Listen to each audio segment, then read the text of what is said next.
Sky's Adam Parsons joins me now live from the small town of Amizmiz, which is around 20 miles from the epicenter. And Adam, what is the latest and no doubt a very struggling mood there? Yeah, Amizmiz is just up the road from where I wanted to stop here because this is actually an operations base for search and rescue teams, and combination of Moroccans and the Spanish. So the Spanish arrived last night and have brought with them specialist search and rescue teams from Zaragoza and also some people from Madrid, as well as specialist firefighters. So it's army and firefighters.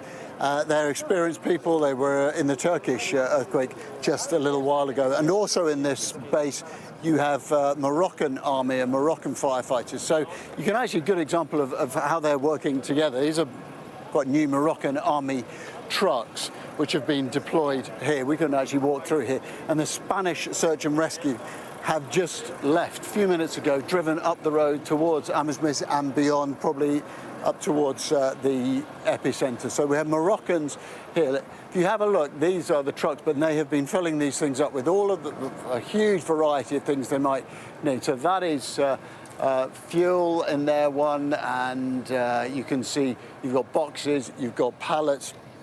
Over on this side, let's just take a look at this. So this is the equipment that's been brought out from Spain, from the Spanish search and rescue. We had a look actually in one of these boxes earlier where they had ground-penetrating radar, which they use in sites like this to actually see if they can discover people who are trapped underground. This one here is satellite phones, walkie-talkies.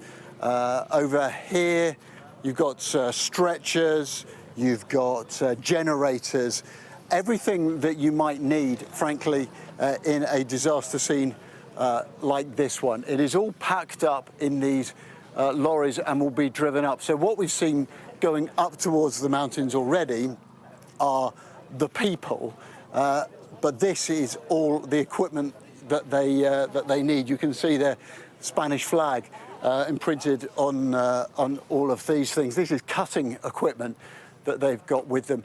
And actually, the other thing you have to look at is the fact that when you very rapidly mobilize this many people, well, you've got to look after them as well. So they have these big tent units that they are traveling with them. The accommodation is over on that side as well. Now, this has all been thrown together quickly. The Spanish have been welcomed. Interesting point, Morocco is a Francophone country. It would seem a much frostier relationship at the moment between France and Morocco. Emmanuel Macron, the French president, immediately offered assistance, immediately said he would send search and rescue teams.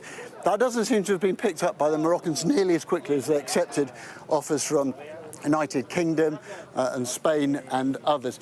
That long line of green tents you can see over there on the other side, that is where some of these Spanish people are staying. They arrived last night and, as I said, heading up to the mountains now.